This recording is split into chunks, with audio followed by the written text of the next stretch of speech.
এই এই কি হয়েছে বলো? অন্য মেয়েদের দিকে তাকাচ্ছেন কেন? দেখছো না, লাল নীল হলুদ সাদা বেগুনি কত রকমের পরি। তাই বলে তাকাতে হবে? না তাকিয়ে কি করব? ভূ তো আমার সাথে থাকে না। এই চুপ চুপ, বাড়িতে চলেন, চোখ একদম তুলে নিব। ও মা, বউ বলে কি? লজ্জাবতী বউ হঠাৎ করে রাগী বউ হলো কিভাবে? সবেমাত্র 7 দিন হলো বিয়ে করেছি। বিয়ে যে করেছি নিজের কাছে মনেই হচ্ছে না। মনে হচ্ছে বিবাহিত ব্যাচেলার। এখন নিজের কাজ নিজেই করি, আর না হয় মা করে দেয়। বিয়ে করেছি কিন্তু বইয়ের স্পর্শ এখনো পাইনি। পাবই বা কিভাবে? বউ যে পালিয়ে পালিয়ে বেড়ায়। কি ভাবছেন আপনারা? আমি কালো কিংবা বউ পেটাই? আসলে সেটা না।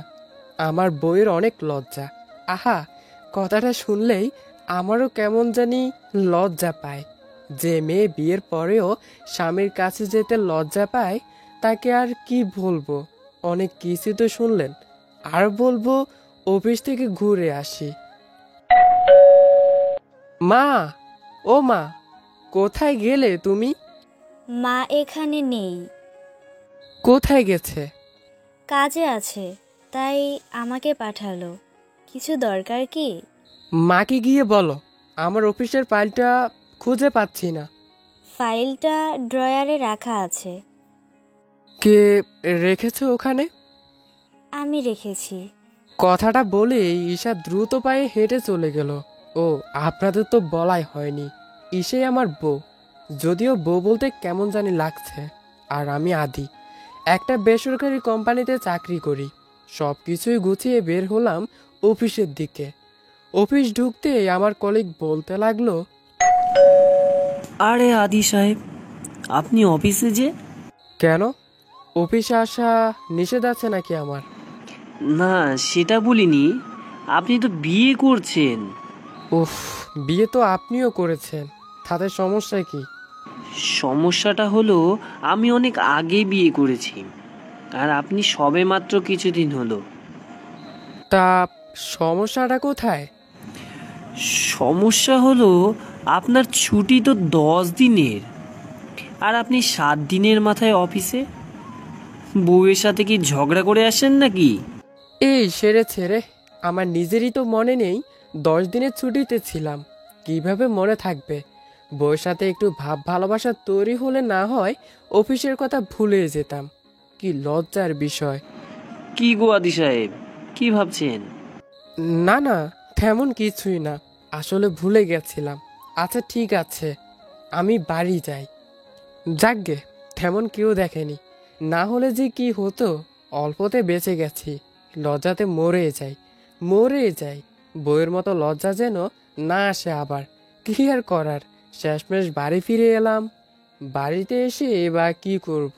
না পারবো বউয়ের সাথে রোমান্স করতে, না পারবো অন্য কিছু করতে। এত লজ্জা যে কোথায় রাখে? এই লজ্জাটা দেখছি আমার জীবনটারে 13টা বাজারবে। কি ব্যাপার, বাড়িতে ফিরে আসলেন যে? পিছনে তাকিয়ে দেখি বউ, মানে ঈশা লাজুক কণ্ঠে জানতে চাইছে, কি করব? খুব লজ্জা লাগছিল যে। ধুর, কি যে বলেন না, লজ্জা তো মেয়েদের থাকে, ছেলেদের আবার লজ্জা থাকে নাকি? ঈশার কথা শেষ না হতেই জড়িয়ে ধরে একটা চুমু দিলাম কপালে।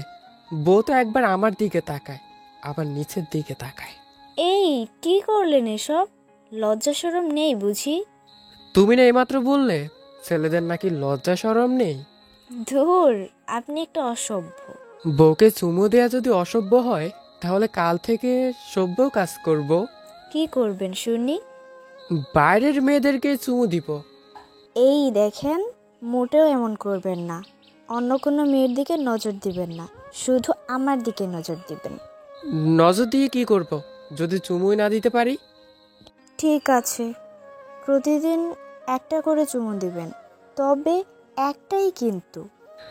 কথাটা বলেই বউ লাজুক মুখখানা নিয়ে দৌড়াতে দৌড়াতে চলে গেল। হয়তো এখন মায়ের আঁচল তলে মুখ লুকাবে। তবে মেয়ে যাই হোক, নিজের স্বামীর ভাগ অন্য কাউকে দিবে না। সুযোগ তো পাইছি। একটা একটা একটা করে এভাবে চুমুর সংখ্যা বাড়িয়ে যাব। পরদিন বিকেলবেলা,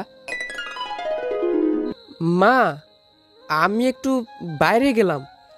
কোথায় যাচ্ছেন? খুব চুমু খেতে ইচ্ছে করছে, তাই বাইরে গিয়ে দেখি যদি কোনো মেয়ে পাই। কি, সকালে না আমাকে দিলেন, আবার কেন? একটাতে কি মন ভরে? একটাতে মন ভরছে না। ঠিক আছে, তাহলে আমাকে করেন, তবুও অন্য মেয়ে না। কি আর করা, বউ নিরুপায় হয়ে আবার ইয়ে করতে দিল। এবার কোথায় যাচ্ছেন? বাইরে থেকে ঘুরে আসি। বাইরে যাচ্ছেন? তাহলে আমিও যাব। কানে কি ভুল শুনলাম? কি কি বললে? আবার বলো। আমিও যাব ঘুরতে আপনার সাথে। কেন, তোমার লজ্জা করবে না? করবে, তবুও যাব। ঠিক আছে, রেডি হয়ে এসো। মনের লাড্ডু পটাশ, বউ আমার লজ্জা ভেঙে আমার সাথে যাবে ঘুরতে। তার মানে সামথিং সামথিং। কি যে খুশি লাগছে। আমি আর ঈশা রিক্সায় বসে আছি, শপিং মল যাচ্ছি। হয়তো আজ একটু পকেট ফাঁকা হবে, এই আর কি। এই যে, এত সরে আসছেন কেন আমার দিকে? কেন, আসতে পারি না? জানি না, তবে আমার লজ্জা লাগছে কিন্তু। শরীর ঘেঁষে না বসে একটু ফাঁকা রাখেন। কি আর করব, যা একটু অনুভূতি অনুভব করছি তাও আর হলো না। রিক্সাওয়ালা যেন কেমন করে তাকিয়েছিল। হয়তো এটা আমার বউ নাকি সন্দেহ করছিল। শপিং মল যে লেডিস মল হয়ে গেছে, চারদিকে কত রকমের পরি। কোনটা থুয়ে কোনটার দিকে তাকাবো ভেবে পাচ্ছি না। এই এই, কি হয়েছে বলো? অন্য মেয়েদের দিকে তাকাচ্ছেন কেন? দেখছো না, লাল নীল হলুদ সাদা বেগুনি কত রকমের পরি। তাই বলে তাকাতে হবে? না তাকিয়ে কি করব, বউ তো আমার সাথে থাকে না। এই চুপ চুপ, বাড়িতে চলেন, চোখ একদম তুলে নিব। ও মা, বউ বলে কি? লজ্জাবতী বউ হঠাৎ করে রাগী বউ হলো কিভাবে? শপিং মল থেকে সামান্য কিছু কেনাকাটা করে একটু ঘোরাঘুরি করে রাতে কিছু খাবার কিনে বাড়িতে আসলাম। ঈশা তো লজ্জার কারণে বাইরে খেতে চাইলো না। রিক্সা থেকে নেমে ঈশার হাতে একটা পায়েল গুজে দিলাম। ঈশা অবাক দৃষ্টিতে তাকিয়ে আছে আমার দিকে। হয়তো বুঝতে পারিনি কখন কিনেছি এটা। রাতের খাবার খেয়ে আজ একটু তাড়াতাড়ি শুয়ে পড়লাম। খুব ক্লান্ত শরীর আজকে। কিছুক্ষণ পরে দরজা ঠকঠক শব্দ পেয়ে দরজাটা খুললাম।